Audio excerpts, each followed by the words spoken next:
On paper, new construction in Manhattan Beach sounds like the perfect move. Brand new finishes, modern layouts, ocean views in some cases, no renovations, no headaches, and for some buyers, it absolutely is the right move. But here's what doesn't get talked about enough, and I want to talk about it today. Not all new construction is created equal, and not all new builds age the same, and not every buyer should be paying the premium that comes with brand new. If you're relocating from out of state, if you're selling a long-term family home, if you're debating between remodeling and buying new, this decision deserves more than just walking through a beautiful staged job. Hey guys, I'm Lucy Salem, your local real estate agent here in the South Bay of Los Angeles. And today's video, we are going to be talking about all things new construction here in Manhattan Beach. I work and live here in the South Bay, and I truly love all of our real estate here, but it doesn't fit everyone's needs. And that's why I love this channel so much, and I'm so passionate to bring you guys the truth about the South Bay. So when you move here, relocate here, or just wanna move your life here from maybe somewhere else in Los Angeles, you have the right information for you and your family. So don't forget to like and subscribe to this channel for more real estate tips and tricks here in the South Bay. And let's get to it. By the end of this, you'll understand the real trade-offs of new construction in Manhattan Beach and whether it fits your lifestyle, your budget, and your long-term goals. Okay, number one is the price premium is real. So new construction here in Manhattan Beach commands a significant premium over older homes on similar lots. So you're not just paying for location, you're paying for finishes, design, and convenience. And sometimes that premium can be substantial compared to buying maybe an older property and doing some of the renovations over time. So if you're stretching financially just to get into Manhattan Beach, paying top of the market for new construction can limit that flexibility for you. If you have young kids and anticipate private schools, travel, or other long-term expenses, liquidity matters. If you're relocating from markets where new construction is abundant and more affordable, the pricing here may surprise you just a little bit.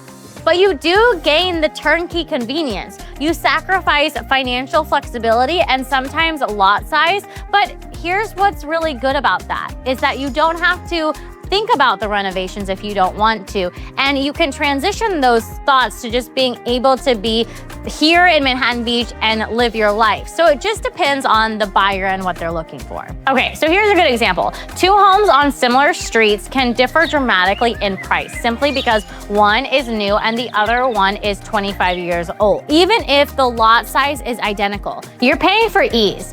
Make sure that's worth it for you. So the lot size doesn't get bigger just because it's new construction home. So most new constructions sit on a standard Manhattan Beach lot, which are not that large. You're talking maybe 5,000 to 6,000 square feet. Many buyers assume a luxury price tag equals a larger lot. That's rarely the case here. New builds often maximize interior square footage, sometimes at the expense of some outdoor space.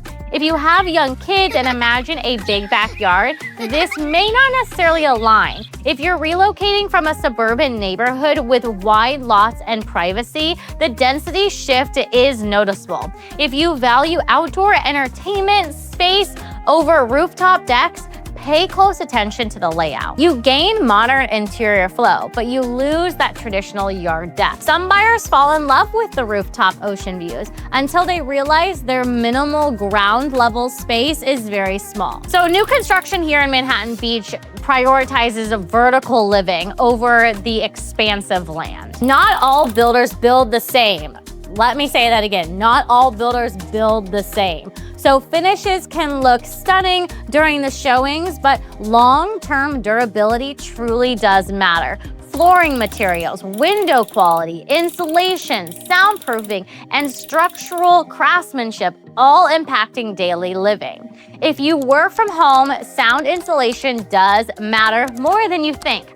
If you're buying near busier streets, construction quality impacts noise levels. If you expect flawless performance simply because it's new, that expectation can create disappointment. So you gain new systems and warranties, but you still need to do your due diligence. So 2 new homes can look nearly identical, yet one may age far better due to the builder reputation and material choices. So new does not automatically mean superior. So research does matter. And I know all the builders in this area. I work with them all the time. And you know what I will say is that I definitely can see a difference, and you want to educate yourself on the different builders here and making sure that they have credibility in our area, just because we are so close to the water that there are so many things that affect that. The salt truly does affect things, rust faster, different things like that. So make sure to do your research before you then go out and look at a bunch of new builds, because you don't want to be tricked. You want to make sure that you stay informed and that you're educated so your search is worth something. Okay, so the next one is design trends change. So the issue feels modern today, may feel dated in 10 to 15 years. So many new builds follow current design trends to get the buyer's attention, specifically cabinetry tones, lighting styles, tile selections. In high-priced markets, resale positioning really does matter long-term. If you plan to hold the property for decades, resale may not concern you immediately. So if you anticipate moving in 5 to 10 years, think about timelessness versus trend-driven design. You can gain authentic appeal today, but trends can age faster than classic architecture. Homes built 15 years ago once felt cutting edge. Today, many buyers view them as needing cosmetic updates. So new doesn't freeze design in time. Another thing to think about is you may be paying for features you don't value. So the issue is some new constructions include high-end features that inflate price but may not align with your lifestyle. So like the large wine walls, the elevator installation, oversized kitchen islands, elaborate rooftop setups. These are attractive and for some buyers are amazing, but for others, it's not worth the cost.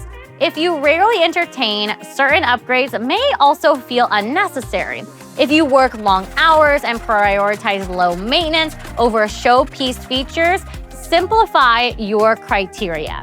If your budget alignment matters heavily, avoiding paying for status-driven extras will help you. You do lose the customization flexibility unless you build from scratch. So buyers sometimes realize after closing that they paid a premium for features that they rarely use. So make sure you're buying for your life, not for the showing experience. Okay, number 6 is coastal maintenance still exists. So the issue here is even brand new homes near the ocean face coastal wear and tear. So salt air affects exterior materials, wind exposure impacts upkeep, windows and metal fixtures require maintenance. So new construction reduces immediate repairs, but long-term coastal realities really do set in. So if you're relocating from inland areas without ocean exposure, this is an adjustment here. So if you expect brand new to mean maintenance-free, you need to really recalibrate those expectations. You delay certain repair costs. You don't eliminate them though here when we live so close to the water. So buyers moving from new planned communities often underestimate the environmental impact of a beachfront proximity. Let's recap really quick. So the ocean is beautiful and there's something so valuable about living near the water. You just need to educate yourself as a buyer, specifically going over the cost of these relocations, making sure that they align with your lifestyle. And if they do and you want to move forward, great. But I think something that I see a lot of my buyers when they move here, they don't realize how much the salt can affect your property. And if you upkeep it over time, it's really not going to have a snowball effect financially, but you just need to educate yourself beforehand. So Manhattan Beach is truly perfect for its buyers that want turnkey living. If you don't want to manage contractors, permits, and renovation timelines, this truly does work for you. If you value modern layouts, open kitchens, and updated systems, this also works. If you're relocating from out of state and want a smoother transition here to the South Bay without the stress, this works. But if you crave architectural charm, larger yards, or financial flexibility for customizing later, new construction may not be the right move for you. New construction in Manhattan Beach can be an incredible investment, but it's not an automatic type of situation. The right decision depends on your stage of life, your budget alignment, and your tolerance for renovations versus premium pricing. So if you're debating between buying new construction or renovating or choosing a different pocket of the South Bay, let's map it out. I would love to meet with you, go over the different areas here in the South Bay, going over new construction, what they offer you here, the price ranges, and making sure it aligns and fits with your goals and what your lifestyle is like. So again, I'm Lucy Salem, your local real estate agent here in the South Bay. Don't forget to like and subscribe to this channel for more real estate tips and tricks here in the South Bay of Los Angeles, and I will see you at the next video.